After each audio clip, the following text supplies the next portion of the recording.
Welcome everybody to a new Rebalance talk today with Judy Wajcman. Judy Wajcman is professor of sociology at the London School of Economics and Political Science, as I'm sure most of you, if not all of you, know. She's visiting professor at the Oxford Internet Institute. She has a long career on the study of social issues in relation to time and technology. We are mostly interested on her latest two books, Pressed for Time, The Acceleration of Life in Digital Capitalism, as well as in the sociology of speed, digital, organizational, and social temporalities. So good afternoon, Judith. Hello. I'm Thanks for being delighted. with I'm us. delighted to be here. And I'm delighted that some of my work is translated into Spanish. It's great. Yeah, well, our audience is international, so we try to read and write in English the best we can.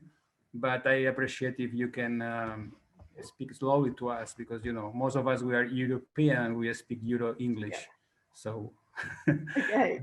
then let me begin by asking you about your ideas because of the pandemic.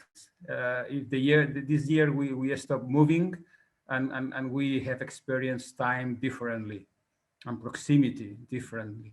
Have this time provided you new experiences, new observations to better illustrate or question your views? How much did you learn from this period? I mean, I must say lots of people have asked me whether, because the book is about acceleration and the speeding up of life, whether I would have written a very different book now than I wrote then. And I have to say sort of a couple of things. I mean, one thing is that one of the main themes I was trying to get across in that book was the over focus on technology as the cause of speed and not enough discussion about how we live in a culture of optimizing time, of efficiency, of, a good value is to be active, to be efficient, to make the most of time. So that I wanted to very much stress the sort of culture of speed and not just digital technologies. But the other main theme of the book, which it is true, kind of emphasize even more now than I did then, is how much temporality and the subjective experience of time is experienced so differently by different groups of people.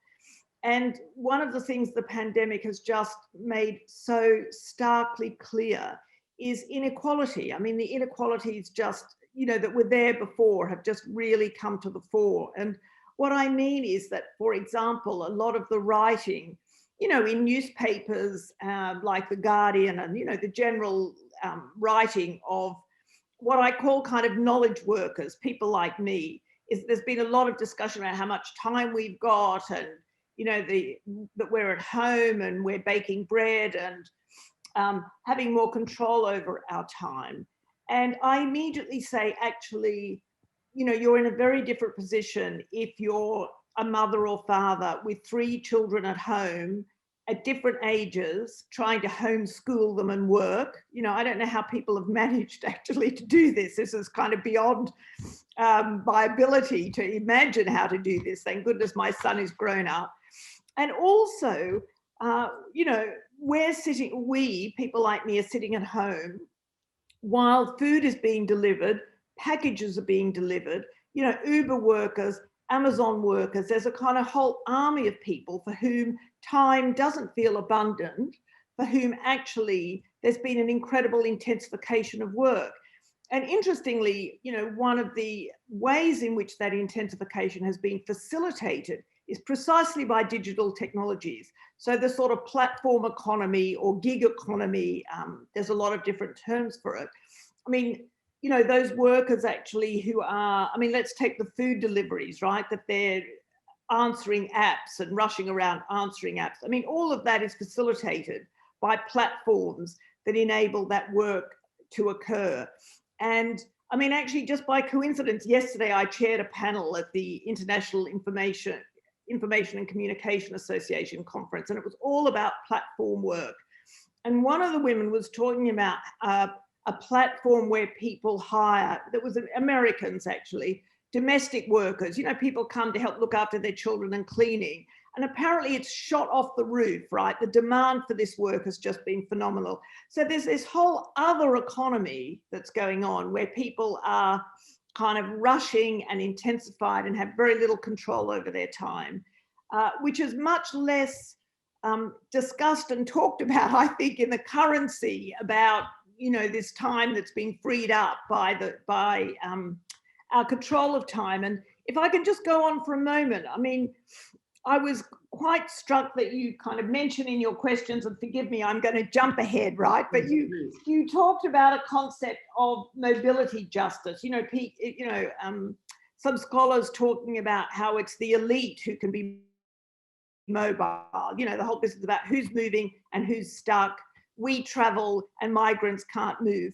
And I think very similarly about, if you like, time justice. I don't use that term, but I actually think that, and you know, I've been reading some political philosophers talk about this in terms of a concept called discretionary time. And what they mean is time sovereignty or control over time. And that people have got a right as citizens to have some leisure, to have some time that they have control over. And if you like, the exact opposite of that is relying on a platform for your work. Because one of the things that comes across from all of that platform work is that people are endlessly looking for work. And so they're on the platforms all the time, and they have very little control over their own schedule. They have very little temporal sovereignty. So I'm very much concerned about ways in which we can take back control over our time as kind of a human right, if you like. Mm-hmm. I see. So in the book you talk a lot about acceleration, which is quite evident, especially in relation to technology, which is another of your favorite subjects. Yeah, I may say. But I would like to talk about the book by Byung-Chul Han, The Zen of Time, because the Korean philosopher praises slowness as necessary in order to rebalance our lives. But more than in favor of slowness, he claims in favor of rhythm. So his vision of a good life includes moments of contemplation, so being slow, thinking, but as well moments of action and excitement, of being fast.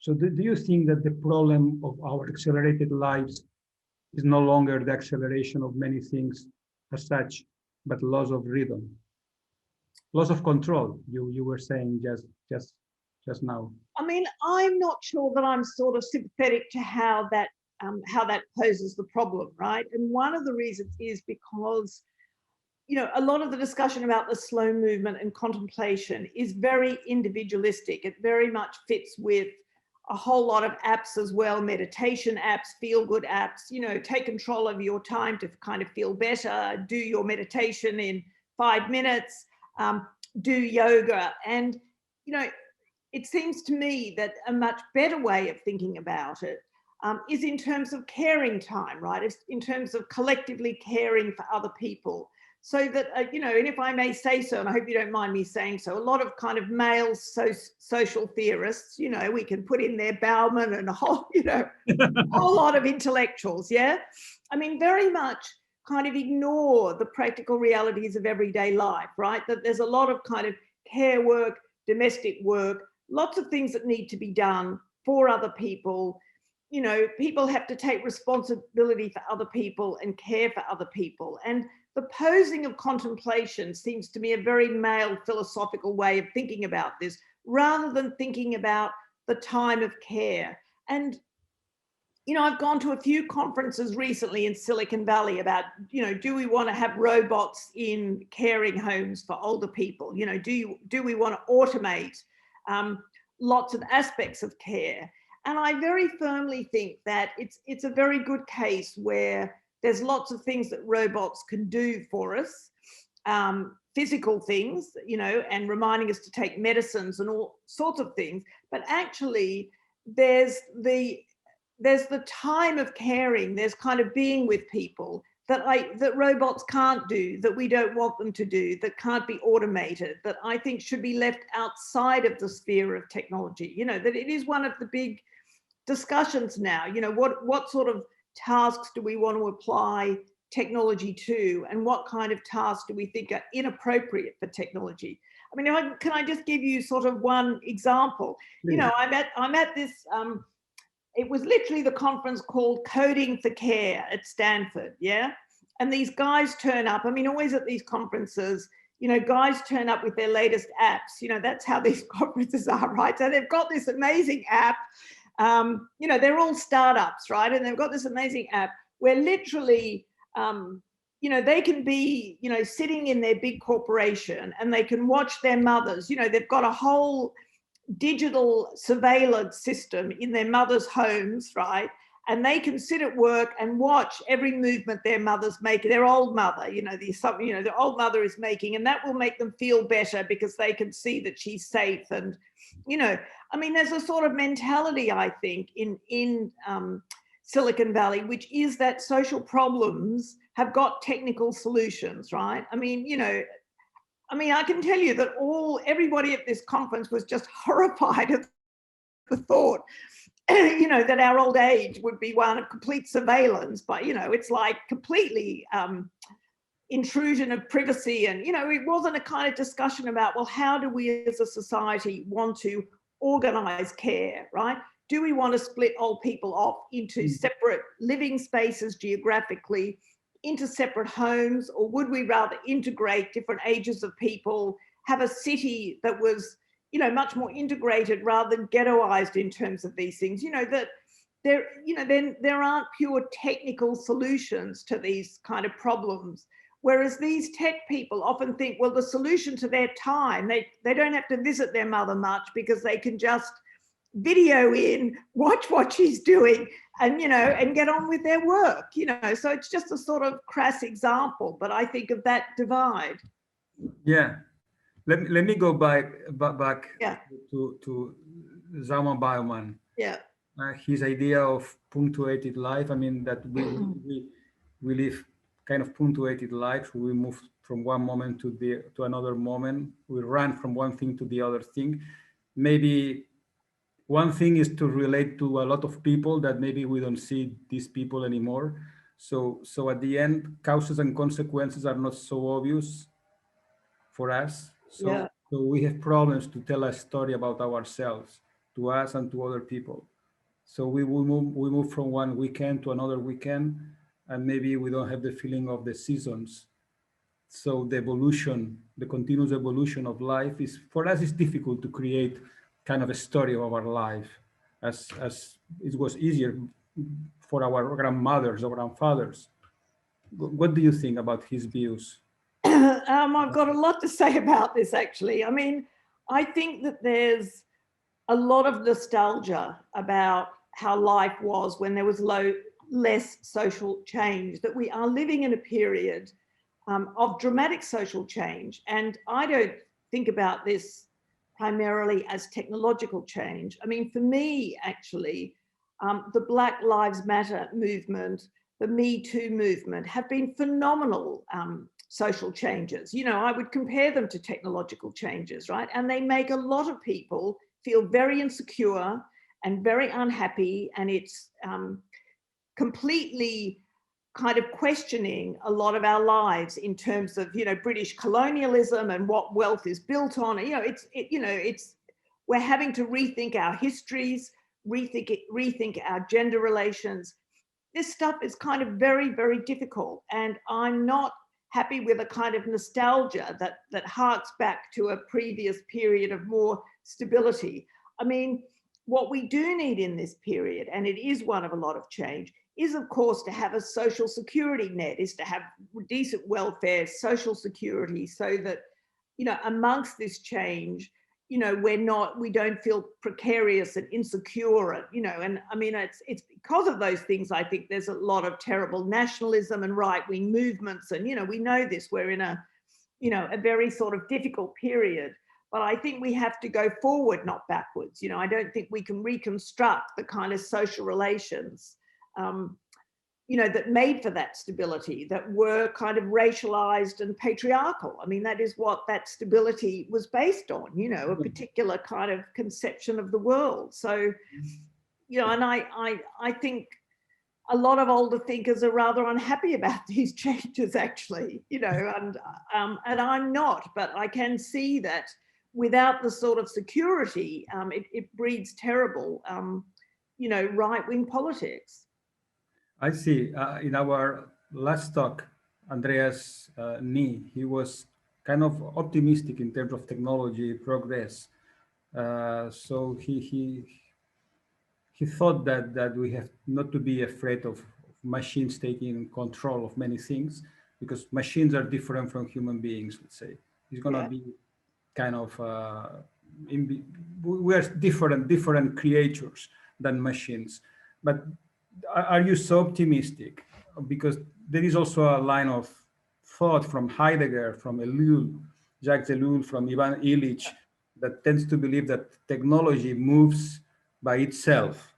Silicon Valley is, you know, full of engineers. All of them are male. There are not much girls there, and this is and this is moving very fast in a way that I don't. I mean, it's not clear that governments or people wishes can control. I mean, maybe people wishes, yes, but not maybe people thoughts. So technology is moving by itself, and we cannot stop the evolution of technology. I mean, you have been analyzing the beginning of the telephone, the telegraph, and now to the mobile phones. It seems that there is a evolution of technology which cannot be stopped, that moves according to their own the laws of technology, which are not the same that the politics. Yes, I mean, I don't really agree with that. I mean, one of the main arguments in all of my work has been to critique technological determinism, the idea that somehow there's an internal logic to technology, so that technology has its own autonomous agency that moves one way or another. And so I always say that I'm not an optimist or a pessimist. What I'm always trying to stress is how much social relations are embedded in technology, why it's very important to open up technology, to have, you know, the engineers and programmers and makers of technology as much more diverse and representative of the population at large.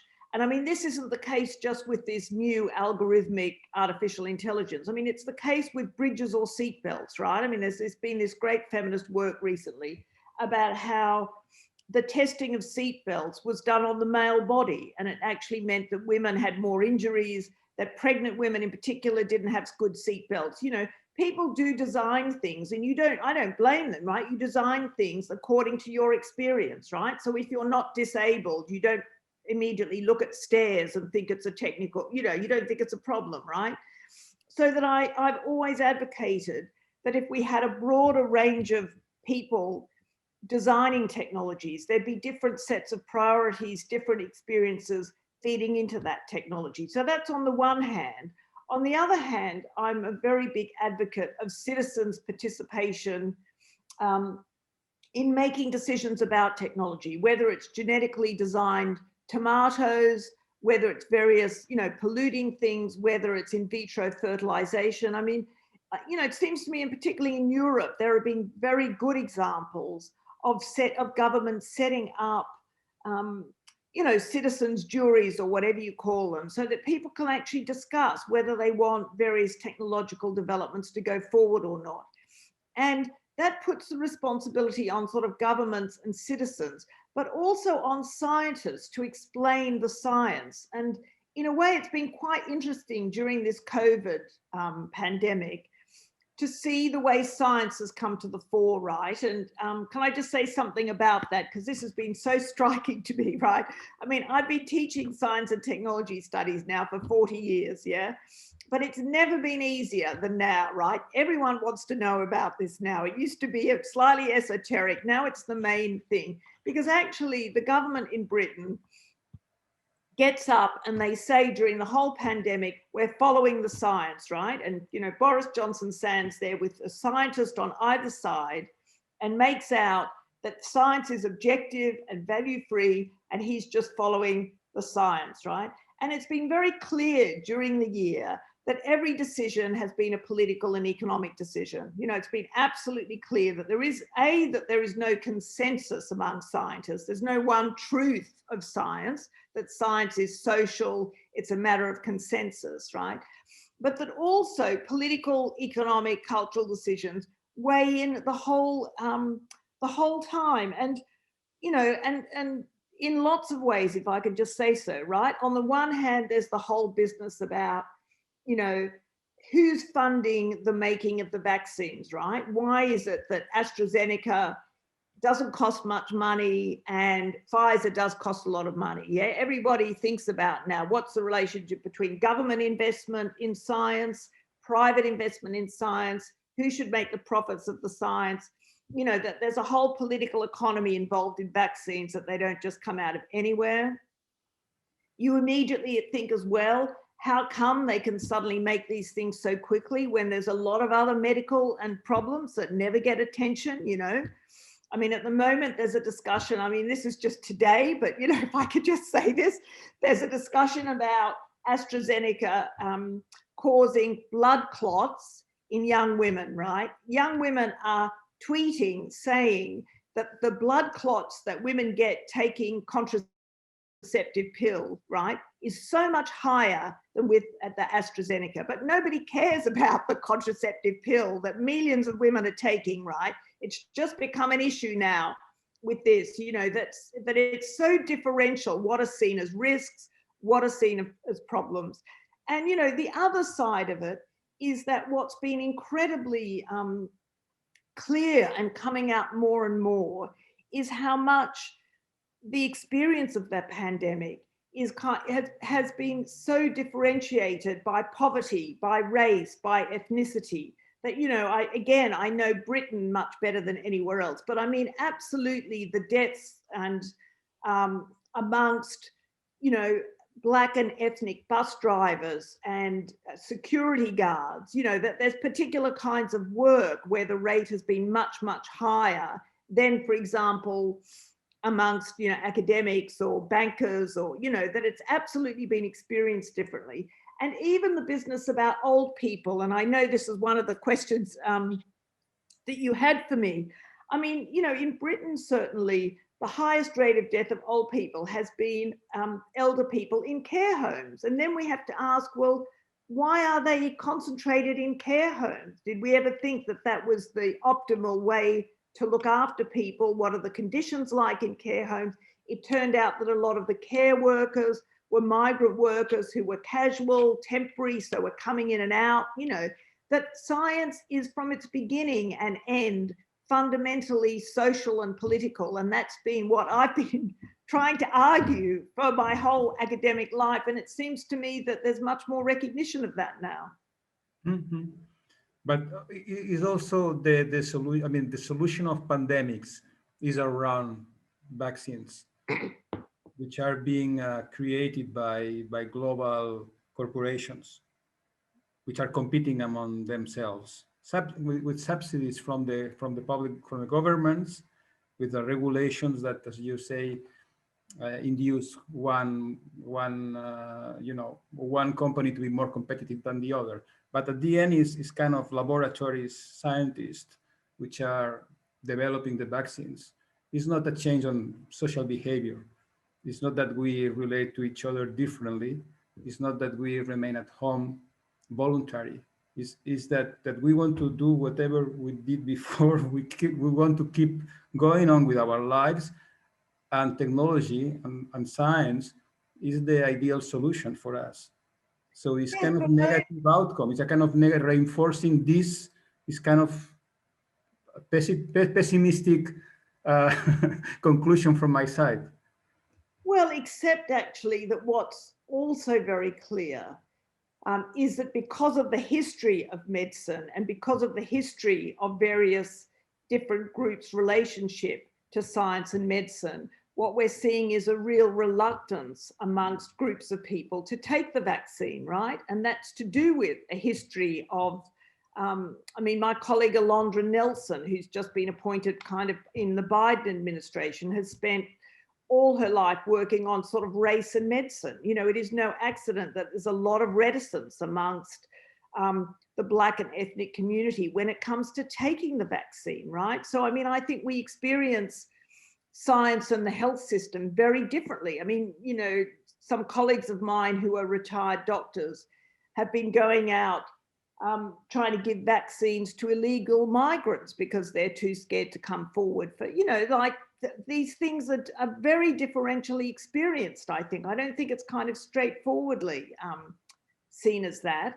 And I also think the other side is that, you know, we all know that the kind of globalization we've been living and the international travel has all meant that you know, that this is now a global problem in a way. You know, there is no escape. You know, we're all now subject to this. However, you know, I was going to say however rich or poor, except actually, if you're rich, you've got much more, you know, the rich, you know, as you know, in London and New York have gone out to live in their country houses. You know, I live in the center of London in a block of apartments. Many people are not here. They've gone to their country houses. I don't have a country house, you know. And so, you know, that's such a difference in terms of how people have lived the last year, actually. Yeah, and let's apply these explanations, this thinking on how we overcome climate emergency, climate change emergency, because it seems that maybe it's not so different. Because first we want to get rid of the pandemics as fast as possible.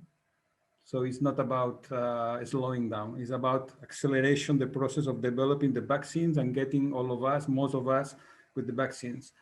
And it seems that climate emergency, the word emergency, is also pressing us. Again, the title of your book is pressing us to do something as soon as possible. And of course, this something as soon as possible have to be technologically, because our behavior takes time, maybe one generation to change, our wishes are the same. So if we have to solve the climate change problem, we need more technology, no less technology, it seems. On the other hand, it's kind of scientific truth. So the climate change, if we believe, we have to believe in climate change. If somebody has some hesitates or has some doubts about, has a bad moment in most places. So what do you think about? Well, I'm always a both and, right? I absolutely want to use as much technology as we can to help with, you know, solar energy and wind energy. Of course, I'm completely enthusiastic about these things. But, you know, again, I was very sort of, you know, struck when I was in Silicon Valley, how much discussion there was of an electric car as opposed to public transport, right? And so, I mean, all of these things raise the issue about, you know, is transport something to think about as in an individual way or as a collective way, right? Actually, the less polluting thing, rather than even all of us having a wonderful Tesla car, which, you know, they were all driving around these huge, expensive electronic cars, yeah, with their batteries, would be to use public transport, because the most efficient thing is public transport. So, I mean, there's technology applies to both things, but underlying it are very different assumptions about how we should travel, how we should live, how cities should be designed. You know, should we invest in more freeways or should we invest in more public transport? You know, and I mean, I'm sure you know much more about this than me, because I don't work on transport or these issues, but I do worry that there's so much discussion about electric cars as opposed to getting people onto bicycles. I mean, actually, one of the things in London, and I think in quite a lot of places, has been that there's been an amazing lot of new bicycle lanes put in during COVID. I mean, it's been a huge shift to people using bicycles. And I hope that that will be one of the sustaining things after the pandemic, that lots of people have got used to riding bicycles, that a lot of the roads have been, you know, reorganized to make space for cycles. I mean, is that a technological solution? I mean, a bicycle is a technology, an electric bike is even better, but it's not some new artificial intelligence technology. It's a very old technology, but being embraced in a new form of city, in a new form of life, I think. Mm-hmm. And this new form of life, we can understand this new form, this new utopia, let's say, as a two-speed life, let's say, in which we are connected, globally connected, always connected if we Yeah. want, but at the same time we live in a concrete environment close to other people, and maybe we have control of the time in some moments. So we can run, but we can also stop, and we are in a place at the same time connected everywhere. So this two speed, uh, this two-speed understanding of the city for you is a feasible paradigm. So we walk around, we walk, let's say, more than ever. We ride a bike more than ever, but at the same time we are connected through mobile phones to everybody. So this kind of two speeds, let's say, two extreme speed. Yeah. This is feasible for you. Is just it is just for luxurious societies. It's just kind of luxurious ecology. It's only for those that can afford this paradise. I mean, I guess I think there's more than two speeds actually that I think people experience kind of very different speeds, and that they're very much culturally infused. I mean, I was listening today to a program on radio, right? It was absolutely classic about people in a good area of London not wanting a new depot for the delivery of goods, right? They want their goods delivered, but they don't want the depot anywhere near where they live. Yeah, an Amazon depot. And one of the sales pitches of the depot people was that they would be able to deliver food literally in 10 minutes, right? In 10 minutes, you know, and you just think, what, you know, the cultural expectation of speed. I mean, I can remember a couple of years ago when Amazon first said you could get a book in, it was the next day, and then it was in the afternoon, and then it was in 2 hours, you know, that actually the cultural expectations of speed are kind of so crazy. The thing about what, you know, that sort of, you know, that people sort of don't reflect on. I mean, how is the food or the book getting there so quickly, right? What are the conditions of work, you know, and the economic relations, sort of the infrastructure underlying the speed of consumption, you know, which is just kind of completely sort of crazy now, the business of clicking and things just arrive with, you know, and so I think, you know, these speeds are very much dependent on kind of cultural expectations, really, that have been ramped up and up, you know, in terms of consumption. And I think we, you know, that is a cultural issue of how to row back from that somehow, you know, culture of consumption, which links right back to the your climate emergency issue. I mean, I have to say that when the barge, you know, the Suez Canal being blocked recently, you know, and you saw that barge, and you just thought, you know, what is in those containers? Do you know what I mean? You know what I mean? Like the kind of amount of stuff, you know, that is being shipped around the world is just completely crazy, you know. So it's about a kind of consumption capitalism, you know, that's kind of so at root of it. And not, you know, there's no easy solution to it, but, you know, I think we do have to sort of think about our expectations of speed, really.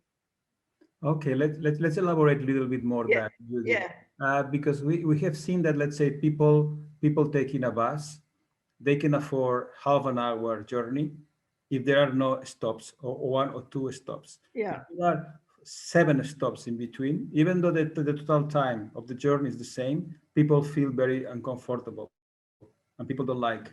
So it's yeah, kind of the time you waste, the wasting time, the time you lose, which matters more than the total time, especially if you can read, if you can talk with other people, you can, you know, so watch the city through the window. And I mean, it's not the total time, it's the interruptions. So there is some anthropological reason for this. Also, you remember Cesar Marchetti analyzed the total time people spend traveling. It was like 1 hour per day in average, and and 10% of the revenue. So there is kind of an anthropological explanation of the way we understand traveling and the time we spend traveling and the interruptions and the detours of the travel.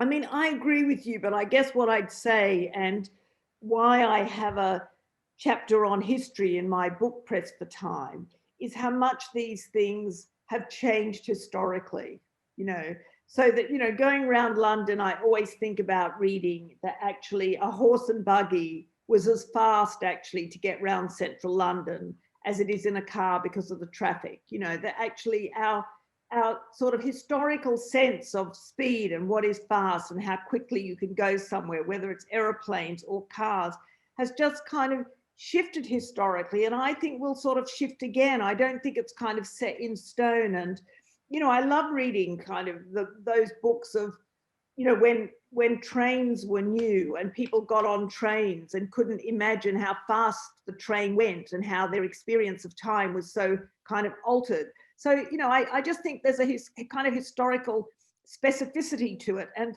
I think it's very hard to judge these technological changes in the moment, I have to say. I kind of always think that the internet and mobile phones, I mean, they're new. You know, if you've got a historical lens at all, I mean, they're actually rather new. So we now think, oh, we can multitask and we can be completely connected. And, you know, I mean, I just wonder if in 20 years these things will seem dramatic, or if we'll have just integrated them like we did the landline, you know, like people, I mean, I studied mobile phones when they were very new, and people said to me, oh, mobile phones are such a dramatic technology. And I remember saying, well, it's just a telephone that you can pick up and move around with. It's not, you know, it's not a, you know, it's not such a kind of brilliant technology kind of in a way, you know. And I mean, we don't even, when I started studying technology actually in the 1980s, I didn't sort of even think a telephone was a technology, because I just thought it was part of the household. You know, I didn't, you know, it's, or a refrigerator or a washing machine, you know, that there are even how we think about technology is so now formed by the kind of the new and exciting, and people only want to talk to me now about artificial intelligence and algorithms, right? That's all people are interested in, right? Not, whereas actually I've got trouble with my oven, I've got trouble with some, you know, I've got my daily technologies that enable my life. But people always focus on the new as if only the new is kind of important. Yeah. And the new won't be new soon, you know. So in this subject, do you think that our intuitions, so the way we generalize our personal experience, make us to make a lot of mistakes? I mean, in your article, Life in the Fast Lane, you state that there is a need to connect somehow, to link social theory with empirical research. So it means that, I Yeah. mean, do you mean that we too easily we get to conclusions thinking on our personal experience, the experience all around, without doing enough empirical research to know what is actually happening? Well, I do think that. And actually, you know, for example, I remember Bauman, you know, writing about liquid modernity and a lot of other theorists about cosmopolitanism and, you know, the movement and things like that. And it took years for people to do empirical research and talk about the fact, well, some people were moving, but other people weren't moving. And, you know, I'm sure that's what, you know, Creswell means by, what is his term, the kinetic elite, you know, that some people are moving fast and other people can't. And as we know, there's huge numbers. I mean, millions and millions of kind of migrants and displaced people all over the world who aren't able to move, where there are borders, where, you know, I mean, it's just so differentiated. And so I've become more and more skeptical, I guess, of, you know, what we in sociology talk about as grand narratives, you know, big stories about a new epoch. And I mean, I'm very fond of German writers like Harmut Rosa, who's written very good books on acceleration. But even some of those books kind of generalize about the sort of speed of modernity in far too kind of broad a way, I think. And I'm very sort of concerned, I guess, to do empirical work and look at the differentiated experience within those narratives. Let's put it that way. Yeah. On Reset for Time, you said something that I would like you to further elaborate, because it's quite important in the context of our research. You said that saving time is a questionable good. So saving time should not be the paramount aim of public policies, in particular in transport, I guess. And then you also said that most important things in life cannot be quantified, measured, or accelerated. So please, could you further elaborate this? Because Well, you I have guess a I strong think that, argument. no, I guess I think that we so much, and this is not recent, this is kind of in terms of, the history of capitalism, that and you mentioned kind of Taylorism. I mean, that we've so learnt with clocks and watches over the hundreds of years, and with the forms of work, to think about time as duration, as an amount, as a thing that can be saved, kind of like money. You can save money, you can save time if you do things faster. And, one of the examples I use in my book is, for example, email is the absolute classic, right? That email comes in and that we think, oh, wow, letters take so long. Letters, to post letters take a long time. And we can now do email, and we'll have so much more time because we're able to do them just quickly. Yeah. Save time, right? And what happens, which happens in my view all the time with technological change, is that technologies don't simply save time. They actually change the nature of the task. They change the nature of work, right? I mean, actually, there weren't emails before emails were invented. Now we hate emails. We feel like we're buried in emails. We don't know how to get away from the emails, which were introduced actually to save time, right? Because of speed, that they would be instantly, yeah. And so so I don't think there's a simple connection. I guess that's what I'm trying to say, between the application of technology and the saving of time. And I feel that very strongly, that when you look again, there's a lot of debate about the end of work and technologies taking jobs, right? But actually, if you do workplace studies, on the whole, what you find is that, some jobs go, and I'm not saying they don't, but, the technology creates other jobs, the kind of way the work is done moves, new things are created, that it's a complicated story, that it isn't a simple story of time saving. But I guess the other thing I'd say is that we have fallen into this notion of time as duration, rather thinking about, the quality of time. And also, if we're saving time, what are we saving it for? How do we think about what we want to save time for, and what sorts of values can we have, to think about that in kind of different ways? And again, I guess I go back to kind of care, and taking care of people, and taking care of the world, and spending time on things like that that aren't easily measurable. Yeah. Excuse me. Let me go back a little bit to the two times you mentioned the kinetic elite, also by Tim Creswell, uh, as well as the concept of mobility justice by Mimi Shepherd. Yep. We will have a talk with her as well. And it seems to us that these persons, Tim and Mimi, they are in a way translating or transferring the concepts, the traditional concept of sociology of social classes or classes, to the time management, in the same way that, a similar way, let's say, that post-Marxist sociologists like Lefebvre, Castells did, in talking about neighborhoods and classes related to housing. So, Yep. so Osoja, the geographer, that talks about spatial justice, the same way that Mimi talks about mobility justice. What do you think about this new wording, these new concepts emerging?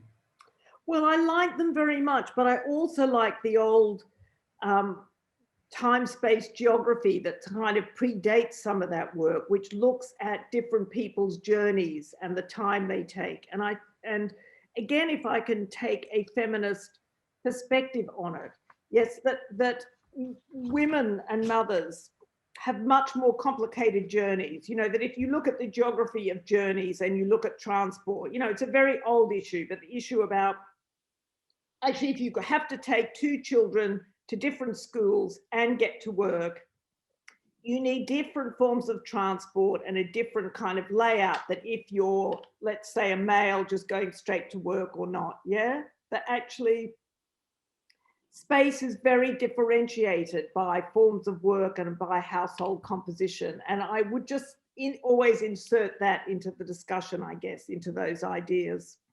You also stated that part of the problem on social theory and empirical research is that the categories, the concepts of speed and acceleration, and it's linked with progress, productivity, and efficiency, don't provide an adequate language to formulate new ideas about how to use the digital infrastructure. This is something we do believe, all of us working on this project, actually. We didn't read this from you, but, but we will quote this. I will appreciate very much if you can further elaborate the need for new wording that helps us to look in the right direction and focus on the more relevant subjects. What new words, what new categories? I mean, that's a terribly difficult question. I mean, one of the things, one of the words that's become popular kind of recently in technology studies is the word infrastructure, yeah? And one of the things that's come out of COVID seems to me that fast broadband should be now thought of like water or gas or electricity as infrastructure, right? What's the infrastructure you need to live in a digital economy? And, that seems to be quite interesting because, again, in terms of homeschooling, what has come out very clearly, and I have to say, I have to admit that I hadn't realized it, right? That I remember 20 years ago, a big discussion about the digital divide, yeah? Who had access to technology and who didn't. And I kind of thought that we'd sorted that more or less, right? And then it comes out that actually in a lot of poor households, that have got 2-3 children, there's no way that they've got 2-3 computers and that the children can all homeschool, right? That actually there's incredible disadvantages in terms of homeschooling via the internet, and people start talking about broadband as part of the infrastructure. So that's one thing I think that kind of should be kept, that everyone has a right to that, and actually that gives you access to all kinds of education and citizenship rights. So that's sort of one, one thing I'd like to stress.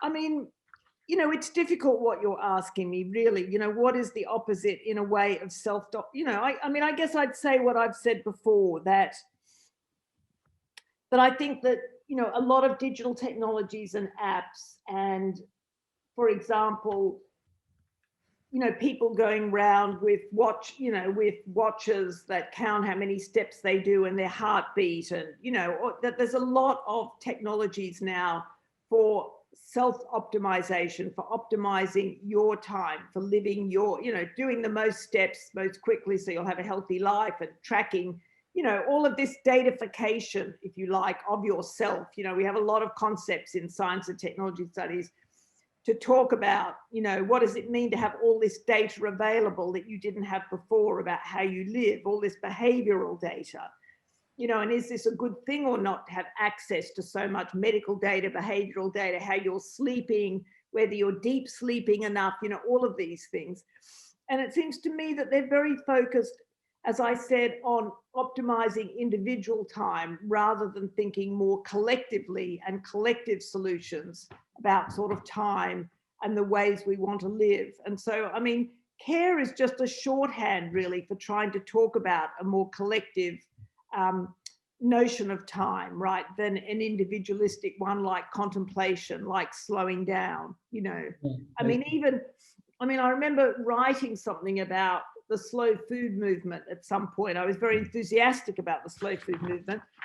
And a colleague of mine brought me up fast and said, that is such a bourgeois concept. She said to me, who do you think goes to restaurants and has slow meals? And who do you think's cooking them? She said, like it's kind of these concepts taken out of context, what do they really kind of mean actually? And it's also a kind of bit of a nostalgic, I guess the other thing, and I'm very influenced by Donna Haraway in this thinking, really, a great, American feminist theorist, is this kind of notion that somehow we'll go back to nature, we'll go back to slowness, we'll go back to traditional communities, the sort of romanticization of going backwards, rather than seeing technology as facilitating a new forwards, where, technology will do some things that there's a lot of appeal in speed and quickness, and these things are appealing in lots of ways, but also we need to kind of always be thinking about what do we want the technology for and how do we want to sort of live, really. I'm sorry I haven't got a new concept I could just pull out of that. Let me take one question from one of our colleagues, Stephanie. She says that in an article you write about how we predicted, experts, let's say, predicted. I'm sorry? That in an article you wrote that it was a prediction, a well-known prediction, that in the future everybody will have more leisure time. Yes. Due to the automatization of tasks. And why do you believe this did not happen actually? And do you think we will reduce our working hours in the future? So is that in a way asking again about the concepts of leisure and work? These are going to be very different activities. They're going to be much closer one to the other. What do you think about?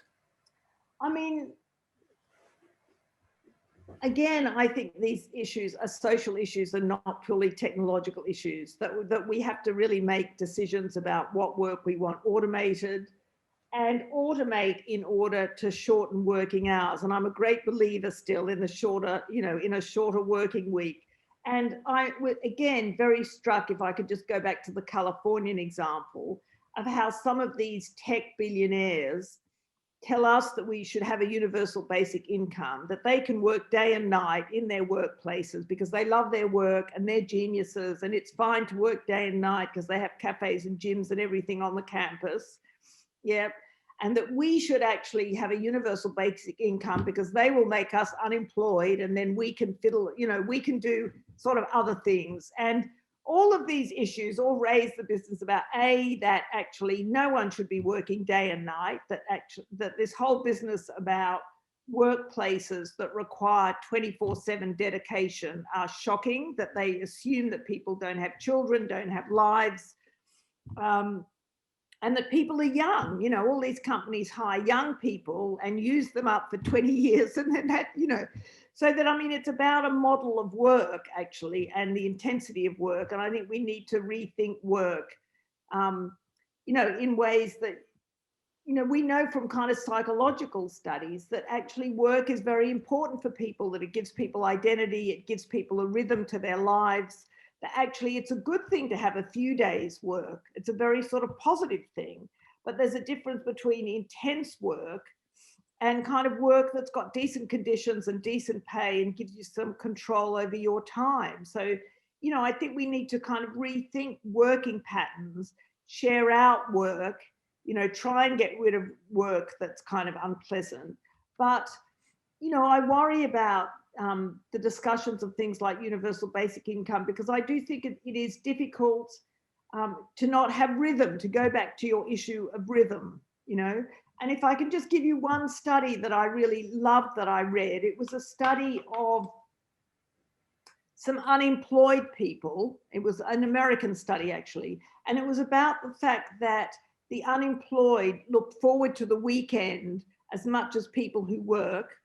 And the reason for that was because the other people they knew were then free to spend time with, right? That the main thing they wanted was time with other people, yeah? Mm-hmm. And the time with other people was the weekend time. And so whether you're working or you're not working, actually the most precious thing is to be able to coordinate time with other people. And actually, if you work the night shift or, all of these things, you can't organize, social collective time in that way. There's some colleagues of mine in Britain who write about, they call it, that we live in a desynchronized or deroutinized society. And what they mean by that is that our schedules are so different now that when people used to work the same working week, then you knew at the weekend that people would be at the pub, let's say, just to carry or at the cafe, yes? But now people work all kinds of different hours and shop at different hours, and, you know, and so actually the sort of collective spaces where people get together, you know, the timing and scheduling of collective spaces is kind of much more difficult than it used to be. And I think that's very important. That's what I learned from that study of unemployment, that actually what people want is time together. They don't want time, you know, the unemployed have got a lot of time on their own. You know, they have a lot of time and control over their time. What they want is time with other people, you know. Yeah. Well, Judy, this will be a wonderful ending for the talk, but I have another question. Okay, all right. Which is about the feminist view of artificial intelligence. But your actual subject of research. I cannot resist to ask you about. I don't know what it means, but I know that I guess that if a feminist view on urban planning is good for everybody, if a feminist view on public transport is good for everybody taking a bus, I guess a feminist view of artificial intelligence is also good for everybody. But what it is? When yes, I mean, yes, absolutely. I mean, just quickly, and I mean, as I was saying to you before, I mean, you know, what we're trying to do in this project is two things.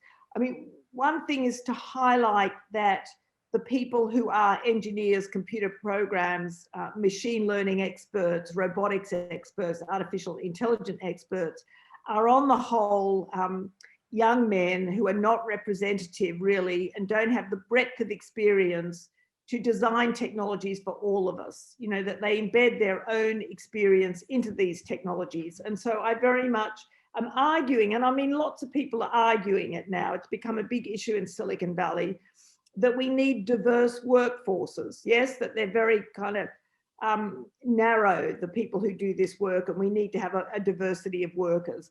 And the reason for this is not only kind of equal opportunities in terms of work, but also how these inequalities affect the design of technologies. And I mean, actually, I'm on Netflix at the moment, there's a film about coding bias. I mean, there's been a lot coming out recently about, for example, how facial recognition is better at recognizing white faces than black faces, how a lot of automated recruiting systems tend to favor men over women for highly paid jobs. You know, there's lots of algorithms. You know, there's a terrific book on by Virginia Eubanks talking about how a lot of welfare now is automated through algorithms and discriminates against the poor. There's a lot of work now in criminology about predictive policing using algorithms and how racially reinforcing it is. So there's all these ways in which, you know, what are presented to us as neutral technologies, right? As these technologies are just supposed to automate things, and they're sold to us as actually getting rid of bias, as being better than humans because we're also prejudiced or biased, but actually they embed previous behaviors, that the machine learns previous behaviors and embeds them into these machines. So, you know, that's the other aspect that we're working on. How do we have fairer algorithms, if you like, that don't discriminate in these kinds of ways? Okay, great, Judy. I lied before because I will make you another question, the latest one. All right, okay. We have 60 seconds to go. Yeah. Frank Smith is asking us if you consider the acceleration of our society, so the fastest evolution of technology irreversible. So we are going to live in a more accelerated. I mean, if we I don't think the acceleration kind of per se is the issue. What I would very much like is for the amount of money that goes into research and development of military technology, for example, to be redirected towards clean energy and other technologies, right? I mean, which technological innovations are being accelerated and which aren't is to do with the investment and priorities of particular societies. I mean, America spends more on military technology than on, technologies I would like to see. So I think it's not, it's not acceleration per se, it's the nature of innovation. Wonderful. Thank you very much, Judy. Thank you very much. We appreciate it very much your time. Has been a Great. pleasure. My time, it's a very good use of my time and a very enjoyable, time. It was a pleasure. Thank you very, very much. Thanks to you, and thanks to everybody watching us. So we will have a next talk next week with Carl Honore. Ah, well, that's a very good continuation. Yes. Goodbye, everybody. Okay, bye-bye.